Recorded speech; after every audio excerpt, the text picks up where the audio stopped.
How about them boys? Yes, let's go. Can we get Michael? Let Michael. Yeah. I just wanted to ask him one question. I got it. Are you sold on Dak Prescott? Well, I think this. There's a great baseball book about Tony Lucadella, the man that discovered Mike Schmidt, and it talks about scouting in this book. There's 4 kind of scouts, and they all begin with the letter P. The first kind of scout is a poor scout. He can't recognize any talent at all. The second scout is a picker. That guy just picks on one thing a guy does. The third scout is the production scout, which is what we're evaluating on Dak Prescott, all his production. Then the fourth scout is the projection scout, the scout that can project him forward. And I see the 4 games of Dak Prescott, and I'd say as a projection scout, I think he's done a marvelous job of doing the things they've asked him to do and keeping the ball in the hands of the offense and managing the game. I think he's been completely efficient with it. I think he's done everything he's had to do. And I think he's proved yesterday that when he's down 14, they're not going to change their style of offense. They're going to stay within themselves. And he played within himself. I thought his poise and his power. So the long answer to this is a projection scout. I think he is the real deal. Go ahead, Skip. I thought you weren't going to say. Go ahead, Skip. Go ahead. To, Go ahead. I'm done with y'all, too. I'm going to let y'all. So for a while, I thought you were just damning with faint praise. Like, well, he just did. Well, I think you have to grade his production. I think most people grade the production. It's easy for everybody to do. He had 14 tackles. He threw 2 touchdowns. That's an easy thing to do as a scout. You grade production. Or you pick on something a player can't do. But I think when you project this player forward, especially in the sense of he's down 14 on the road, and I think Scott Linehan doesn't deserve enough praise for what he's doing in terms of the play calling. Because if that defense, and this is where this is going to be their downfall, the defense. Because if the defense has to play an entire game, they're playing 25 minutes. Right now, they're not even playing, they're playing Little League Baseball. They're playing 7 innings. Right. That's Dak's strength. That's what exactly, he does. But that's the offensive strength. And I think they're playing the best complementary football for Dak of what they can do. And I think if he has to take his game up another level, look, I don't think the skill around him. I think Ezekiel was really good. I think the 49ers defense didn't fit the run very well yesterday. But I think when the skill level enhances, I think Dax will even become a better player. So, yeah, I am sold on him. You want to go? You want me to? No, I want you to go. All right. I watched Dak Prescott a lot at Mississippi State, and I was a big fan of his for a whole year on the previous show I was on. I pushed for Dak in Mississippi State, and I thought they were the best team in the country until they hit Tuscaloosa and they hit the wall. And Dak tried to do, he played a little out of character against Saban's defense.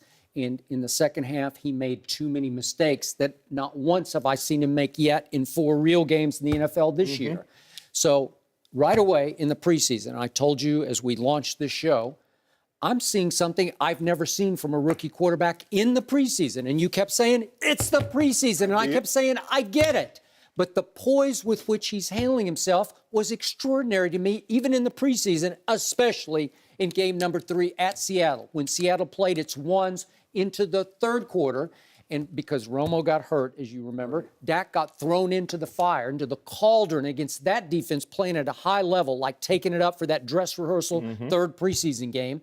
And he impressed the heck out of me he stood in against the blitz and took it in the chin time and time again, found the right receiver, right read, right time, hot receiver against the blitz. He was extraordinary. And I said I told you when we started the show, I think he's the real deal. And what have we seen, to Joy's point? 131 straight passes, rookie record, without a single interception. No fumbles, very few sacks. He's gotten sacked 6 times in 4 games. They've been legitimate sacks where you just take it and go down. He's strong in the pocket. And now, more important, these are the intangibles that I'm seeing. My Cowboys are different than they've been before under Romo, because under Romo, it's hit and miss. It's high risk, high reward. It's like it's volatile because you don't know if it's going to go north, or way south very quickly. Because with Romo, he might throw it to the other team 3 times, boom, boom, boom. But with this kid, you know what you're going to get, and he's become the new power source, the power plant for not only the offense, but for the defense. The defense is playing way over its helmets for this kid, to me, because they know they got a chance with this kid. And his poise and his patience and his resilience, and in the end, his mental and physical strength in the pocket is rubbing off on everybody. And he's making the measly Beasleys of the world even better than they are. Although I think he's pretty good. I do. Just I on think quickness. Beasley's a good player. He's pretty hard. In fact, Troy Aikman said yesterday the NFL hasn't figured a way to stop that little guy, and I don't think they have yet. Well, that's because teams don't have. You have to have point guard corners to cover point guard receivers. Yeah. And there's no point if you don't have the right corner to match on Beasley. Beasley's going to be a problem unless you bracket him, and then you've got problems with Jason Witten. And I told you the other day, I thought they would the try floor to. is yours. I have commentary on that, but the floor is yours. Let me finish here. Go ahead.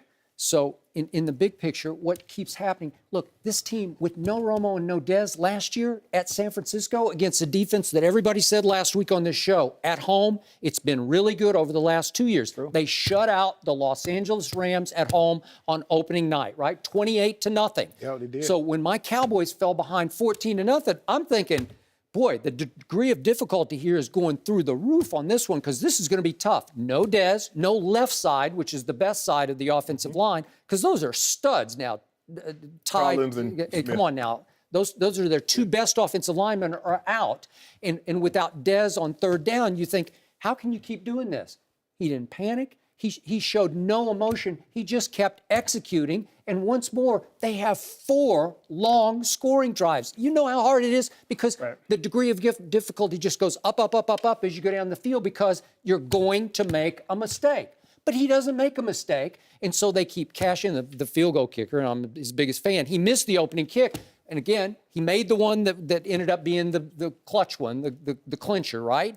But my point is, he didn't even close the deal on Dak's opening drive.